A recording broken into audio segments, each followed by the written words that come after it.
दोस्तों सोचिए आप एक फ़्लाइट में हैं, सब कुछ नॉर्मल है, लेकिन कुछ ही वक्त में वो फ़्लाइट रडार से गायब हो जाती है बिना किसी ट्रेस के।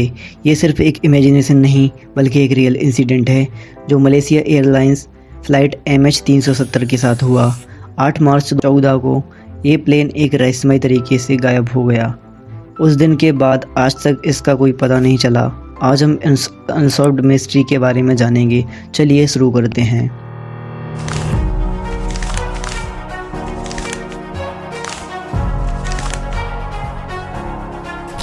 Malaysia airlines flight MH370 Boeing 77-200 ER एक रेगुलर कमर्शियल फ़्लाइट थी जो कुआलालंपुर से बीजिंग के लिए निकलती है। एक रोटेशन फ़्लाइट थी जिसमें 239 ऑन बोर्ड थे और 227 पैसेंजर्स और 12 क्रू मेंबर्स। पायलट कैप्टन जहरिया अहमद शाह एक एक्सपीरियंस एविएटर थे जिनके पास 18,000 घंटे से ज़्यादा की फ्लाइंग एक्सपीरियंस थी। को पायलट फारिक अब्दुल हामिद भी ट्रेनिंग पीरियड में थे, लेकिन उसके पास भी काफ़ी एक्सपीरियंस था। टेक ऑफ से पहले सब कुछ नॉर्मल होता है। फ़्लाइट के लिए सभी नेसेसरी चेक्स कंप्लीट होते हैं और फ्लाइट अपने शेड्यूल टाइम पर रात के 12:41 पर टेक ऑफ करती है। पहले कुछ मिनट्स में सब कुछ नॉर्मल होता है और पायलट और को पायलट ATC के साथ रेगुलरली कम्युनिकेट करते हैं। सब कुछ नॉर्मल चल रहा था, लेकिन टेक ऑफ के 38 मिनट बाद प्लेन ने अपना रूटीन चेंज करना शुरू किया। वेंटम एयर स्पेस के करीब आते ही फ़्लाइट अंदर से गायब हो जाती है। लास्ट कम्युनिकेशन होती है पायलट के टेक ऑफ से, गुड नाइट मलेशिया 370। उसके बाद प्लेन की किसी भी रडार से डिटेक्ट नहीं होता।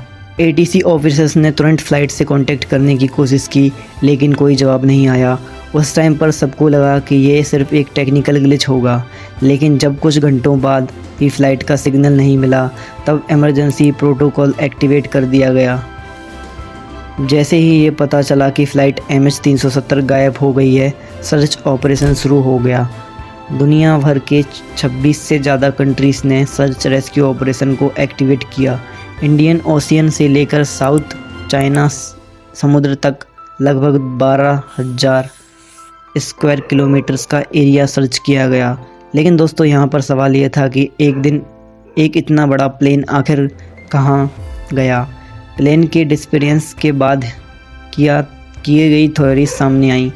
एक्सपर्ट्स का कहना था प्लेन को हाईजैक किया गया होगा। हाईजैकर्स ने प्लेन का रोटेट बदल दिया और कहीं फोर्सफुली लैंड करवा दिया होगा। एक और पॉपुलर थ्योरी ये थी कि प्लेन के क्रू मेंबर्स ने खुद ही प्लेन का कम्युनिकेशन सिस्टम डिसेबल कर दिया होगा और प्लेन को समुद्र में क्रैश कर दिया होगा। कुछ एविएशंस एक्सपर्ट का कहना है कि कॉकपिट में प्रेजेशन लॉस हुआ होगा, जिससे पायलट और पैसेंजर्स बेहोश हो गए होंगे और प्लेन ऑटो पायलट मोड में उड़ता रहा होगा जब तक फ्यूल ख़त्म नहीं हुआ। उसके बाद प्लेन समुद्र में क्रैश कर गया होगा। सर्च ऑपरेशन और ज़्यादा इंटेंस हो गए। पूरी दुनिया इस मिस्ट्री को सॉल्व करने के लिए जुड़ी हुई थी। इस दौरान और भी थ्योरीज सामने आई।